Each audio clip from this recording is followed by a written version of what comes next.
Bueno, muchas gracias. Buenas tardes a todos. Atento a ser el último que voy a hablar, lo voy a hacer lo más breve posible, así que así no dificulto la vuelta a cada uno de sus hogares. Eh, bueno, aprovechando la presencia de tantas personas o sujetos generadores de política de persecución penal, creo oportuno este espacio como para darles mi humilde experiencia después de casi un año al frente de esta unidad especial creada por convenio del Ministerio de Justicia en su momento y de la Procuración, cuál es, digamos, una especie de diagnóstico de la problemática,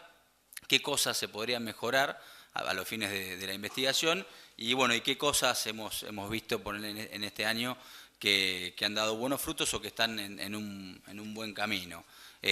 justamente para generar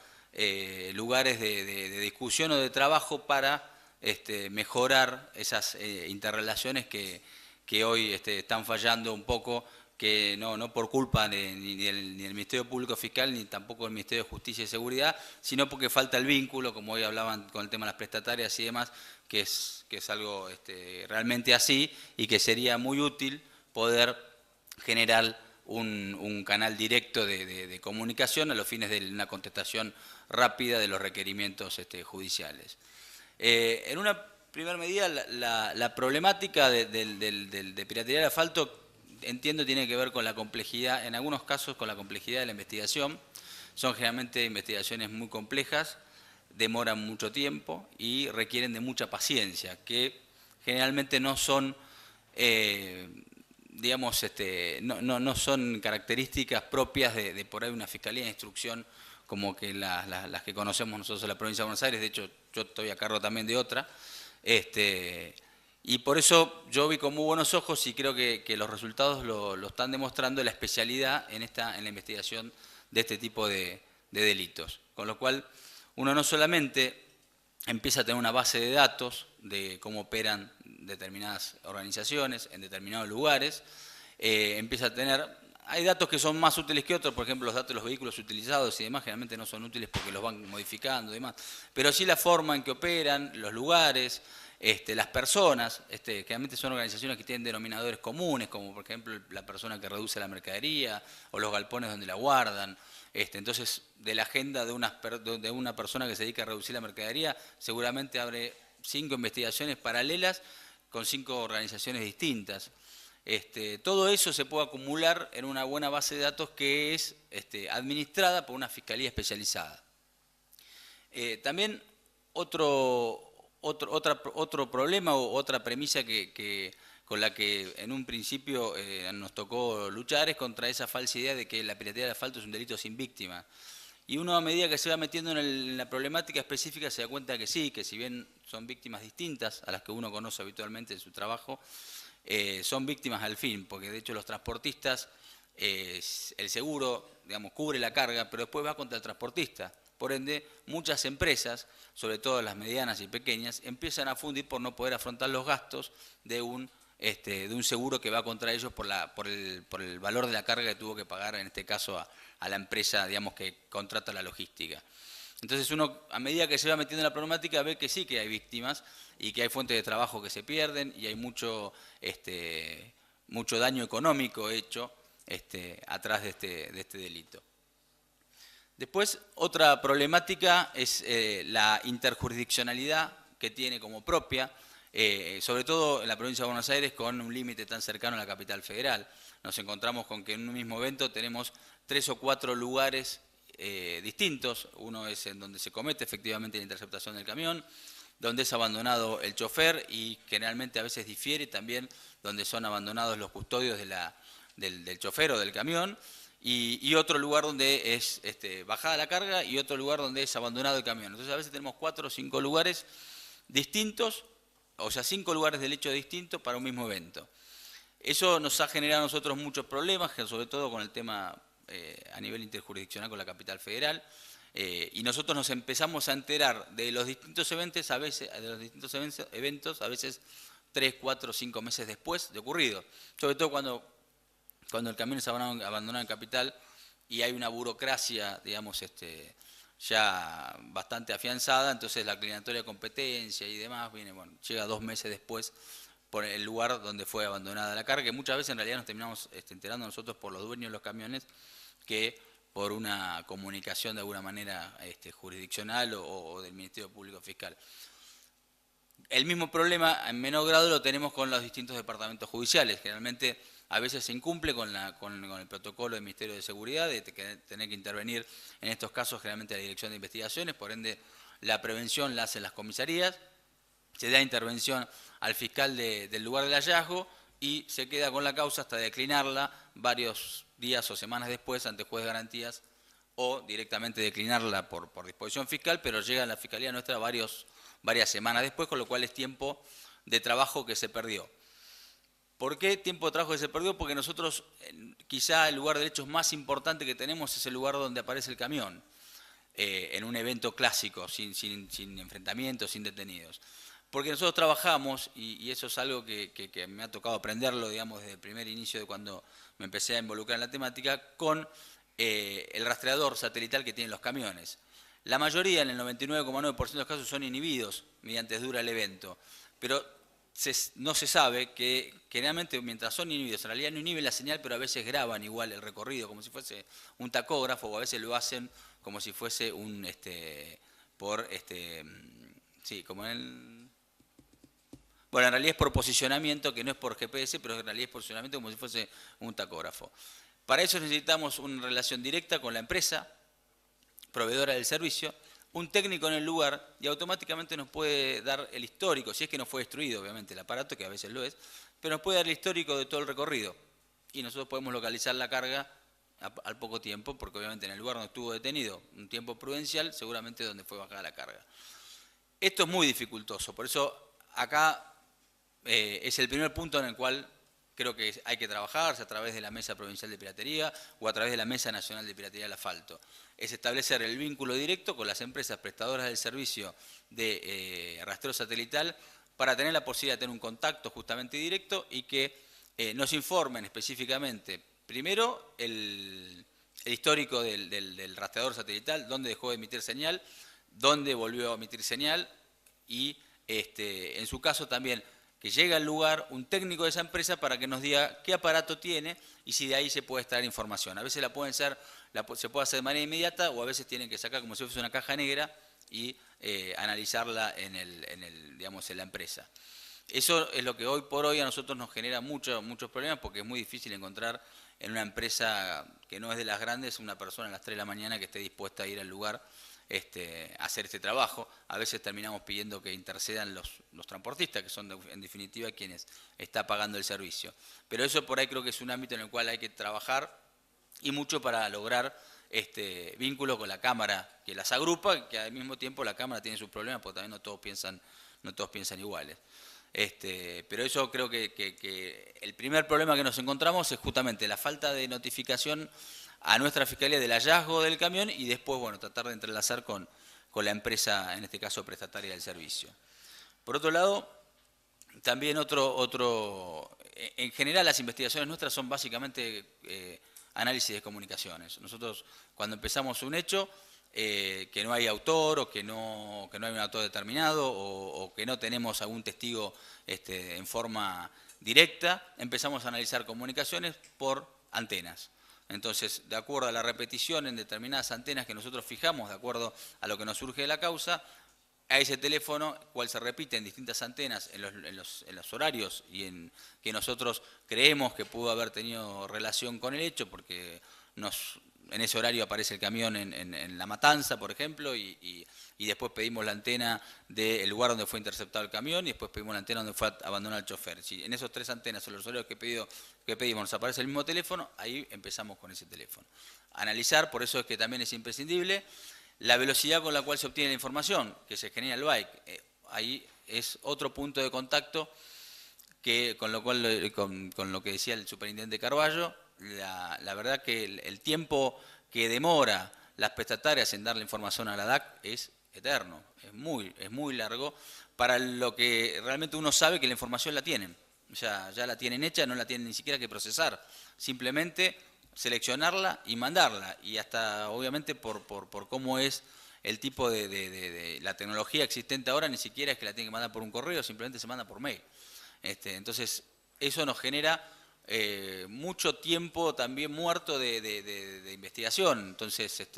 sobre todo en lo cotidiano, a veces cuando hay una urgencia se puede hacer una salvedad, entonces siempre terminamos, como dijeron hoy, rogando porque nos den la información en tiempo y forma, cuando en realidad es lo que deberían hacer. Quizás es otro punto en el cual debemos hacer hincapié, como así también en lo que las prestatarias tienen hoy, y que obviamente lo tiene la tecnología y no lo utilizan a nivel judicial, que es el posicionamiento por entrecruzamiento de antenas. Es algo costoso, genera a ellas un costo bastante importante, porque además no solamente tecnología, que ya la tienen, sino también en operadores, pero nos puede dar la ubicación de un celular con una diferencia de 4, 5, 10 metros, no más. Eso también, si bien obviamente estamos acá hablando en el ámbito nacional, generar obviamente la exigencia a través de los contratos de licitación, pero bueno, creo que por lo menos es un inicio empezar a plantear el problema. Por ahí no tanto en el tema de piratería del asfalto, pero yo me quiero imaginar un secuestro extorsivo sería realmente muy provechoso saber efectivamente con la precisión de un GPS dónde está el teléfono, de dónde está hablando, en este caso la persona que está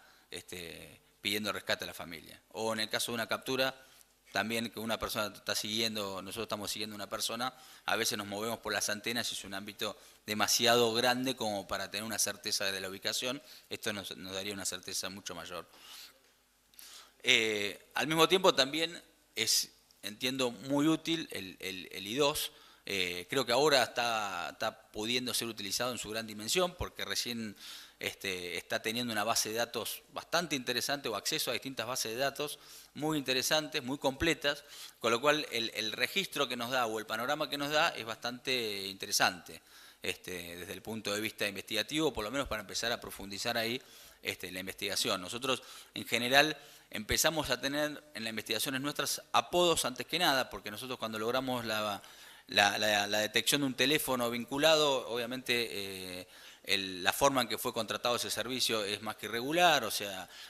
comprado a los denominados bolseros, con lo cual la titularidad y el domicilio no se pueden tener en cuenta. Entonces empezamos a intervenir en los teléfonos y empezamos a encontrarnos con apodos. Y bueno, la mayoría del tiempo la investigación es lo que lleva a ponerle ese apodo, un nombre, un apellido y un domicilio y por ahí una cara. Y mientras pasó eso, por ahí nos cometieron 4, 5 o 6 o 7 hechos más durante el tiempo de la investigación. Por eso digo que también a veces hay que tener paciencia, un poco de suerte. Y bueno, y a veces uno está, como nos ha tocado, preveniendo, cuando se entera que se va a cometer un delito, preveniendo ese delito para que no se cometa. Y hemos por ahí seguido camiones hasta la provincia de Santa Fe para que no los intercepten en el camino, porque la responsabilidad que nos genera a nosotros en la investigación, sabiendo que se va a cometer ese hecho, bueno, lo ideal es prevenirlo y tampoco poner en evidencia la investigación que todavía está inconclusa, porque falta o identificar muchas personas o mismo también tener conocimiento de los distintos domicilios para después hacer los procedimientos. También creo pertinente es entablar un enlace un poquito más directo, que no sea tan personal, con la Secretaría de Inteligencia de Estado. Nosotros, la verdad que intervenimos teléfonos cotidianamente y a veces la conexión de ese teléfono cuesta mucho trabajo, es muy desgastante, puede que llamar, pedir favor. Creo que si bien esto obviamente tiene un límite, digamos que la capacidad operativa de la Secretaría para intervenir en los teléfonos, creo que también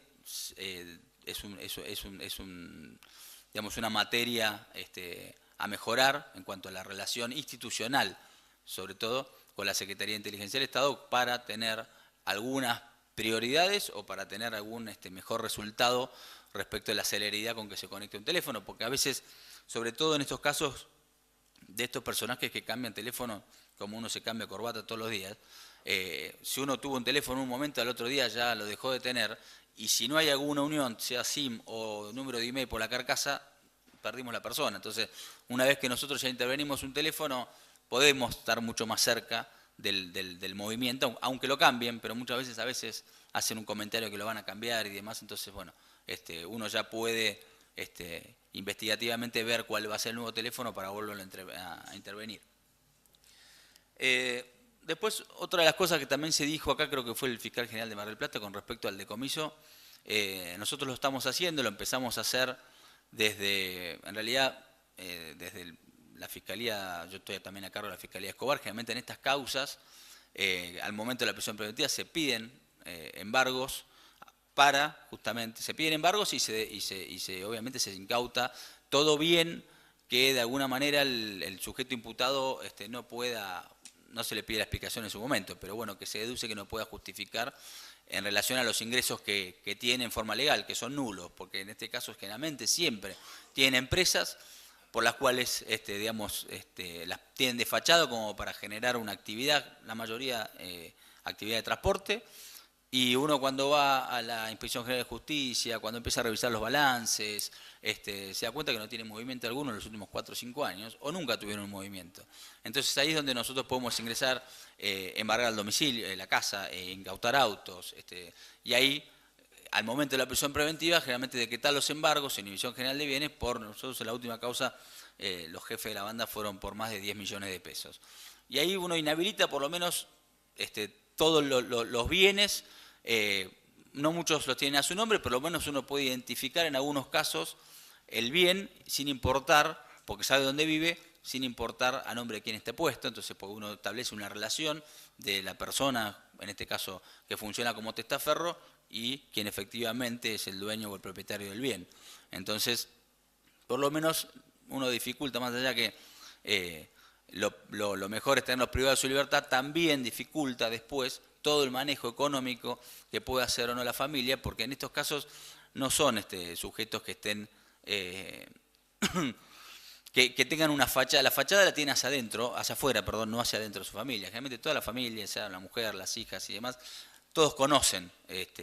a qué se dedican, porque son personas que se lo hacen hace 30, 40 años, 20 años, no son improvisados en el tema, y por eso voy a rescatar algo que dijo la doctora Falvo cuando empezó. En este caso, yo es una de las pocas veces que siento que teniendo buenos resultados en las investigaciones, hacemos prevención, más allá que no es nuestra tarea específica como Ministerio Público Fiscal o como gente de justicia. Porque no hay muchas bandas organizadas y con la logística suficiente como para cometer hechos de piratería del asfalto. Requiere mucho conocimiento técnico, requiere mucha logística y requiere mucha plata. Entonces no son, si bien son muchas, tampoco creo que son tantas las organizaciones que funcionan de esta manera. Entonces uno, desbaratando una, en realidad previene un montón de hechos que esa banda hubiese cometido de seguir en funcionamiento. Y al mismo tiempo va a llevar bastante tiempo que se vuelva a rearmar una banda igual. Entonces, si todos ponemos nuestro esfuerzo, digamos, en tratar de desbaratar estas organizaciones, no es descabellado que en algún momento desaparezcan, como creo que fue un momento cuando pasó el tema de las bandas de secuestros extorsivos y demás. Es una problemática que al ser tan específica y compleja no cualquiera la puede hacer. Entonces también poniendo el foco en la investigación y poniendo el foco en el desbaratamiento de estas organizaciones, creo que con algunos éxitos investigativos se puede o bajar sensiblemente el índice o hasta hacerlo desaparecer. Bueno, la verdad no quiero agregar mucho más. Básicamente quería justamente, repitiendo, aprovechando la presencia de tantas personalidades generadoras de política, bueno, más o menos darle una idea de lo que nosotros nos hemos encontrado como problema en la investigación y a ver qué puntos de contacto podemos generar para ir solucionándolos, ¿no? Muchas gracias.